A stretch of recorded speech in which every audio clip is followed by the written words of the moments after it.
ભાઈ બહેનના પવિત્ર તહેવાર રક્ષાબંધનને લઈને રાજ્યના બજારોમાં રાખડીઓનું ધૂમ મચી છે। ત્યારે જૂનાગઢમાં રાખી મેળામાં ગોબરની રાખડીએ આકર્ષણ જમાવ્યું છે।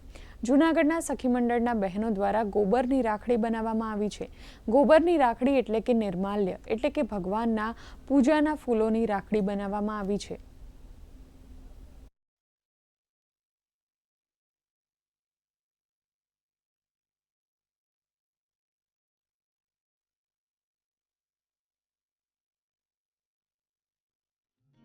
આપણે બે પ્રકારની રાખડીઓ બનાવી છે। એક તો ગાયના ગોબરમાંથી બનેલી રાખડી ને બીજું મંદિરના ફૂલો, મંદિરમાંથી ઉતરેલા ફૂલો જેને આપણે નિર્માલ્ય કહીએ છીએ।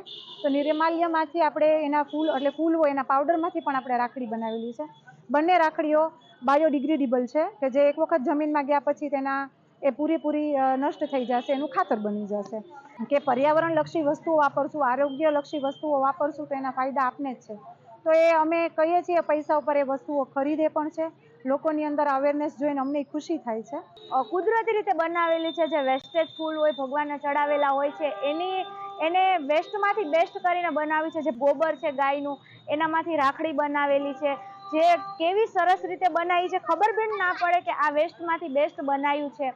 અને આવી જ રીતે અહીંયા શોપમાં ઘણી બધી કલેક્શન છે, ઘણી બધી ગોબરની આઈટમ છે। વેસ્ટેજ આપણે પધરાવીએ તો પણ કોઈ જીવજંતુઓને નુકસાન ના થાય કે કોઈ પણ વસ્તુને નુકસાન ન થાય। જૂનાગઢની અંદર અલગ અલગ સખી મંડળો દ્વારા આ પ્રકારની રાખડીઓનું નિર્માણ કરવામાં આવ્યું છે અને તેનું પણ અત્યારે બજાર સારું મળી રહ્યું છે। સાથે સાથે પવિત્ર રક્ષાબંધનની અંદર પવિત્ર ધૂપ અને છાણા જે છે અને એમના કુંડા જે છે બનાવેલા એ પણ અત્યારે હાલ જે છે વેચાઈ રહ્યા છે। એટલે કે પવિત્ર રક્ષાબંધનમાં પવિત્રતા જળવાઈ રહે અને ભાઈનું લાંબુ આયુષ્ય જે થાય એમના માટે ગાય આધારિત અલગ અલગ પ્રકારની જે રાખડીઓ જે છે એ બનાવવામાં આવી છે અને ખૂબ સારી ઇન્કમ આ સખી મંડળના બહેનો આમની અંદરથી મેળવી રહ્યા છે। કલ્પેશ પંડ્યા, દૂરદર્શન સમાચાર, જૂનાગઢ।